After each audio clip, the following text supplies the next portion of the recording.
Hello everyone! Today we're going to read one of my favorite stories. This one's called The Darkest Dark by Chris Hadfield, and we like this story so much in our family that we actually have two copies. So let's take a look at this one. It's called The Darkest Dark, and it's by astronaut Chris Hadfield, illustrated by the Fan Brothers.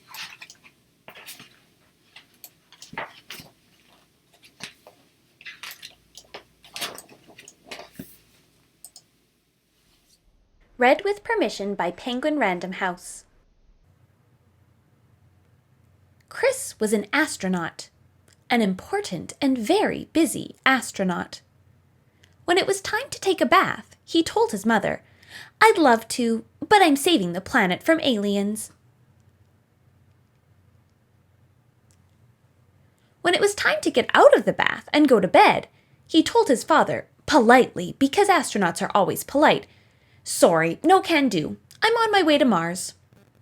An astronaut's work is never done, so astronauts do not like to sleep.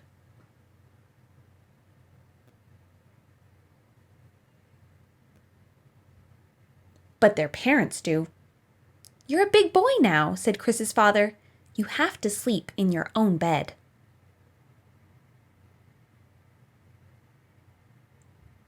And Chris tried. He really did.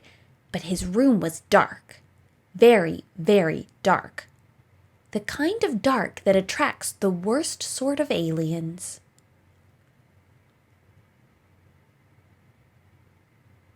But his parents meant it. Chris was going to sleep in his own bed tonight.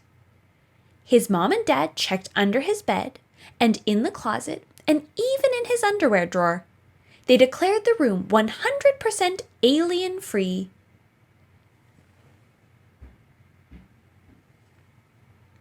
They tucked Chris in. They turned on the nightlight. They even gave him a special bell to ring if he was nervous. Clang, clang, clang, clang, clang, clang. They took away the bell.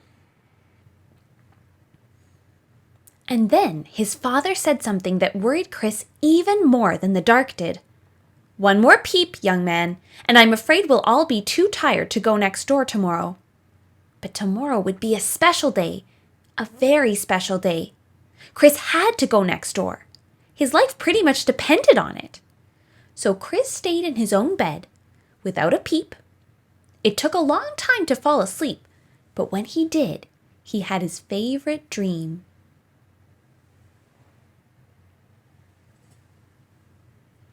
He flew his spaceship all the way to the moon. The next day seemed to last forever. But finally, when the moon was shining over the lake and the summer wind was ruffling the leaves of the trees, Chris ran next door.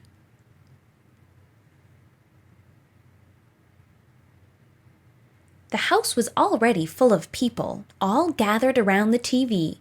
The only TV on the whole island. Chris found a spot where he could see through the crowd, and what he saw was astronauts! Real, live astronauts on the actual faraway moon.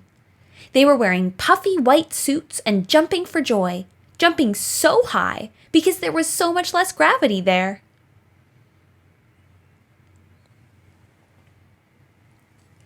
The grown-ups huddled around the TV were amazed. Their whole lives long, they'd never expected to see this sight. Even Chris, who had been to the moon just the night before, was amazed. He'd never really noticed how dark it was there.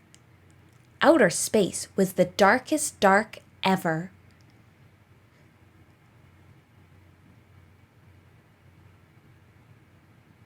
That night, Chris did a little experiment. He turned off all the lights in his room, even the nightlight. It was still dark. Very, very dark. There were still shadows that looked a little, well, alien. Nothing had changed. But Chris had changed.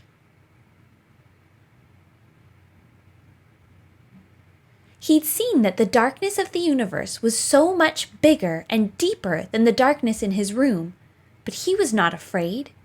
He wanted to explore every corner of the night sky. For the first time, Chris could see the power and mystery and velvety black beauty of the dark. And he realized you're never really alone there. Your dreams are always with you, just waiting. Big dreams about the kind of person you want to be. Wonderful dreams about the life you will live.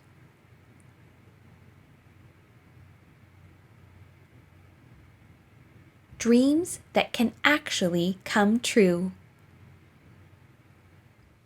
And then at the very end of the book, there are some pictures of real-life Chris Hadfield as he was growing up with that dream of becoming an astronaut. I hope you enjoyed it, guys. Bye!